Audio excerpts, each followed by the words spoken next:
Hey friends, I really need to clean my oven today. I figured while I do that, I will chat with you a little bit about my divorce. So I'll kind of tell you what I'm doing and then also give you a story time of my life. So I started out with baking soda and vinegar, let that sit. There's the vinegar working its magic, although it doesn't do a great job. I did end up using vinegar and baking soda on the grates in the oven as well as the stovetop grates. And it did work pretty well for that, but I ended up going back and using some Dawn Power Wash and that in a steel scrubber, and that ends up working really well. So right now we're just soaking everything in baking soda, and at this point I was kind of scraping everything off. And then we move on to something different. So while we watch this, I want to tell you a little bit about my life. So I met my ex-husband we met originally when I was in high school, and then started dating when I was in college. And then after about a year and a half of dating, we got pregnant with our son, and then decided to move into a house together and kind of start our family at that point. So that was back in 2011 was when my son was born. We got together in 2009, I believe. And then we got married in 2012. And then we had our daughter, Ava. She was our micro preemie that was born at 23 weeks. And then 2 years after that, in 2017, we ended up having our daughter, Brenna. And that is all of our children that we had together in our marriage. So we were married for almost 10 years and together for about 13. And it's taken a long time to heal. Divorce is not something that anyone really goes into marriage thinking that they're going to get divorced or it's not going to work out. And relationships are difficult. They all are. They all have problems, and it's really challenging to know when it's time to say that these problems are not going to be able to be fixed. And so through the process of just our relationship, we got separated in 2021, and then we had a little over a year and a half of a separation before I did file for divorce, and then we were divorced in February of 2023. And it was a really challenging time because when your relationship is over, there's so many emotions and feelings that you have. You have emotions and feelings from the other person. If you have children involved, it's just incredibly difficult. And I think that one of my biggest takeaways from the entire experience of going through separation for so long and then ultimately divorce is that the only person that you really have control over is yourself. And that can be incredibly challenging, especially when you feel like you want something that's good or you want the right thing. And in reality, we can't control anyone else's behaviors or feelings or actions. And if we spend time trying to control someone else's behaviors or feelings or actions, we really lose sight of our own feelings, behaviors, and actions. And that's honestly the only person that we have power to make a difference with.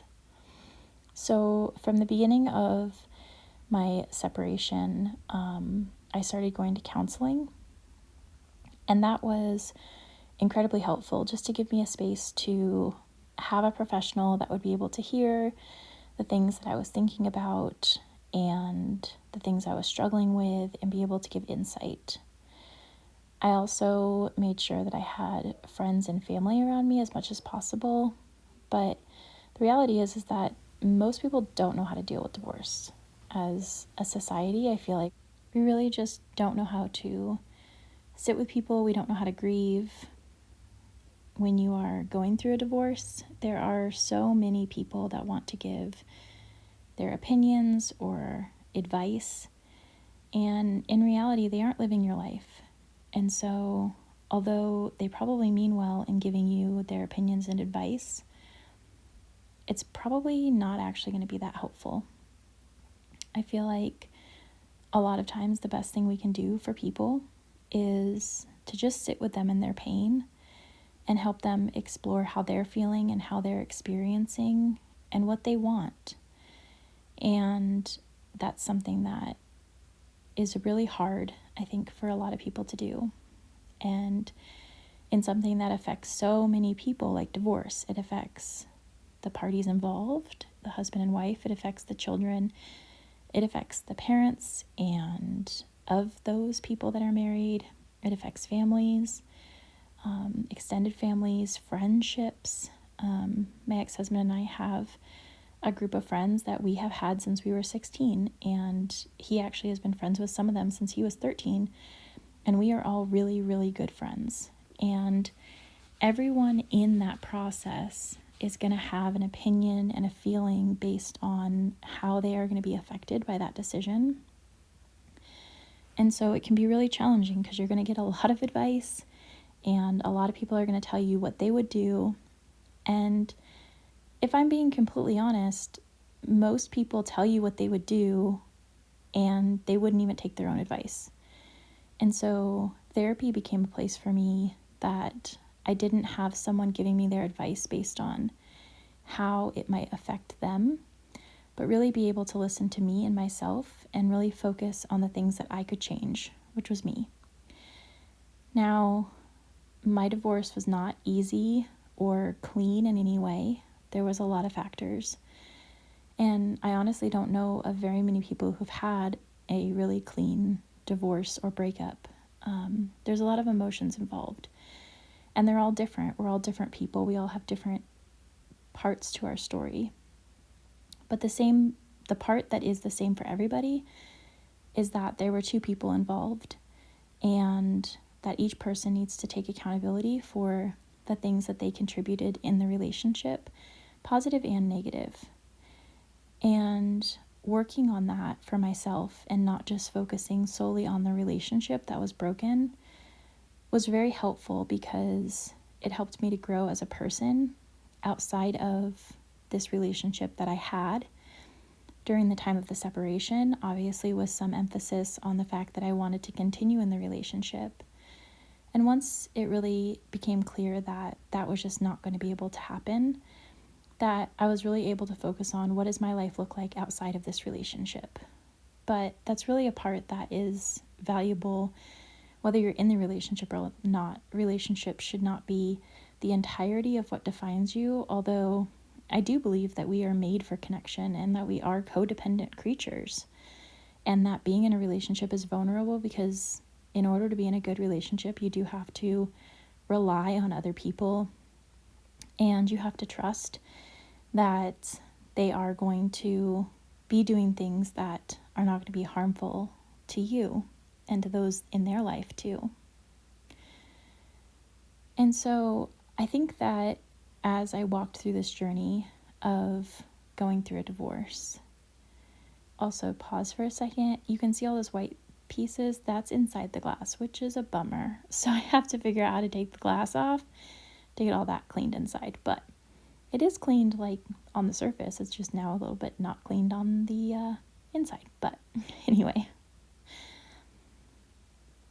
we really can focus on the things that we contribute to a relationship, whether the relationship is broken or not. We don't have to wait until the car is completely broken before we bring it to the mechanic. It's like we can learn these things and grow all the time. That's what we always are doing. We're always growing and we're always learning. And so part of my divorce was realizing that, and realizing that I had to really take hold in charge of my own life and the things that I wanted, and really define those things for myself as an individual, as well as in the scope of relationship with others. And so, and that was really hard. And honestly, it's still really hard. When I'm recording this video, we're in 2025. And at this point, my ex-husband and I have a good co-parenting relationship. But that took a really long time. It took a really long time to get there. But as I look at some other situations that I know of and some other people, I think that the intention that I spent really growing and learning myself, as well as growing and learning him and forgiving the things that I did and forgiving the things that he did, helped me to be able to be more intentional as we grew into this co-parenting relationship that was not a romantic relationship anymore. That was a completely new dynamic and new set of things to manage. How do we manage raising children that we have together while not being in a household that's together or romantically involved anymore? And that took a lot, because I think that when I hear other people talking, sometimes the pain can overcome people. The pain of not being in the relationship, the pain of losing their dreams and the things that they wanted, the things that they worked for. And that kind of blinds them to being able to have any sort of healthy relationship. And at least for myself, I learned that if I worked to be real and I worked to be healthy, then that helped me to be able to accurately articulate my feelings correctly. So I wasn't having to push my pain on to someone that I wasn't romantically involved with anymore.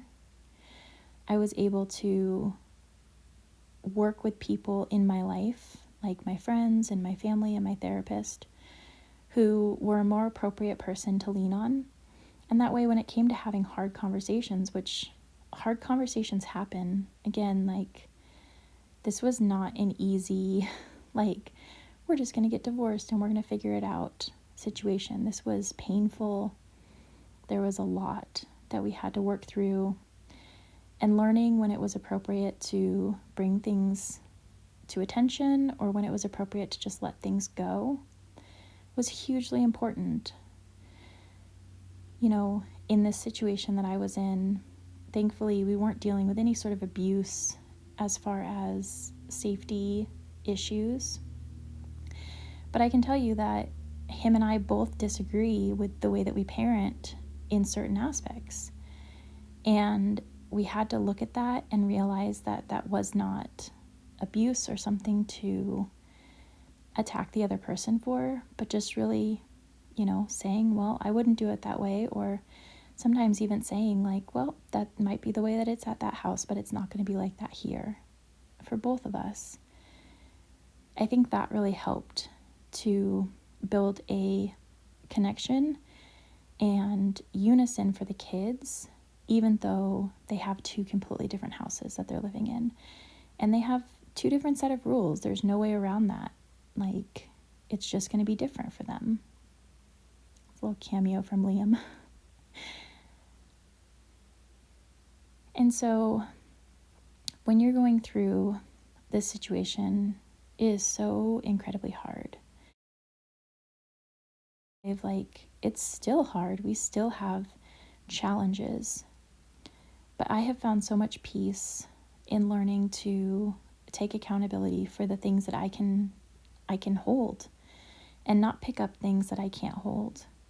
And also knowing that I have my children's best interest in mind. And as a co-parent, continuing to encourage my ex-husband that he also has the kids' best interest in mind, and remembering that even though our team looks different, it still is a team of sorts. And it's in my interest, for my sanity, as well as the benefits of the kids and my ex, to really start to grow that relationship and speak well of the other people, even when it's really hard. So if you're going through a situation like this, just know that I understand how difficult it is. We all have unique set of circumstances, and it's really, really difficult. But at the end of the day, we can only be accountable for the things that we do and the things that we say. And learning to manage our own emotions is really what's going to make the difference. It's going to make the difference not only for yourself, but for your children and for your ex-spouse. And learning to have those places where you can vent and share your frustrations, but also learning to let go and move and grow, because that's really what life is about. It's about learning and growing. No one has life figured out. They really don't. We've been around for thousands of years and no one has really figured it out yet. But I think that as we continue to learn about ourselves, it just helps us. And no one knows what life is end up going to look like. It's just one day going to kind of fall into place. And so I hope that overall that's somewhat encouraging and quite honestly a little bit interesting, because I'm always interested to learn people's stories. So thank you for joining me in listening to this story. And here is a recap of where we started at. Look at that, so gross. And then where we're at now. It's not perfect, but it is so much better. And I will clean that glass eventually, hopefully. I hope that was encouraging. I love you guys. Have a good day.